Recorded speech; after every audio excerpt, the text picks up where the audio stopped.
বলে কি তোমার কথা শুনে মনে হইতেছে তুমি জীবনে কোনোদিন নামাজই পড়ো নাই। এই ভালো কথা, তুমি না আমারে টেলিফোনে বলছো তুমি কোরআন তেলাওয়াত করতে পারো। ও বলছিলাম, তাইলে মিথ্যা কথা বলছি। ওরে সিটার বাটপার মিথ্যুক, আমার সাথে এত বড় মিথ্যা কথা বলছো। তোমার নাম বকুল না হয়ে ভণ্ড হওয়া দরকার ছিল। তুমি আমারে বলছো যে তুমি কোরআন তেলাওয়াত করতে পারো, কিন্তু তুমি সূরা কিরাত নামাজের নিয়ম কানুন কিছুই পারো না। তুমি আমার মিথ্যা কথা বলছো না, আমি তোমার উচিত শিক্ষা দেবো, দেখো। টেলিফোনে এটা আমি কারে বিয়ে করলাম, সেটা পুরো শেখেলে আমার বলা শিক্ষা দেবো। কি শিক্ষা দেবো আমার?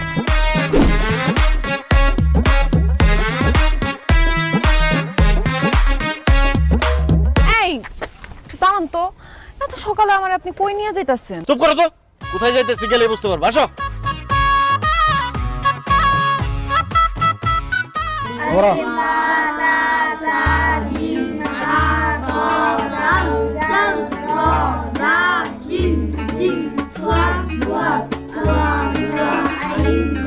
আসসালামু আলাইকুম মৌলভী সাহেব।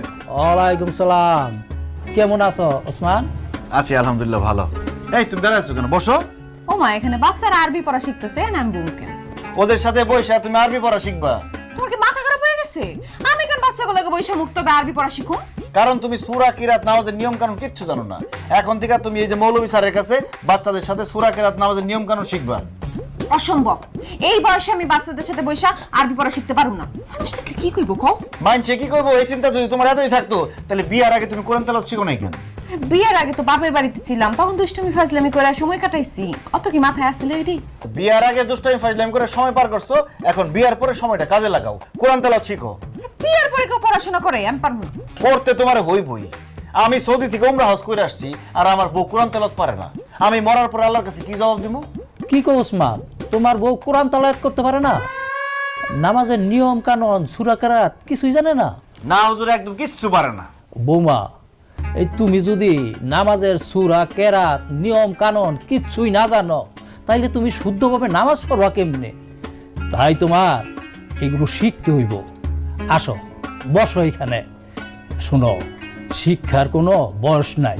শেখার কোনো বয়স না থাকলে আপনি শিখেন, আমারে কনকে? এই তুমি কিন্তু বেশি বাড়াবাড়ি করতেছো। বাড়াবাড়িতে তুমি করতেছো? তোমার কত বড় সাহস, তুমি মৌলবীর মুখে মুখে কথা বলো। হুজুর কিছু মনে না করলে একটু ব্যথা দেন তো। এখন যদি পড়তে না বসো এদের সাথে, এই ব্যাট দিয়ে বাইরে একদম চাপা করে ফেলাম।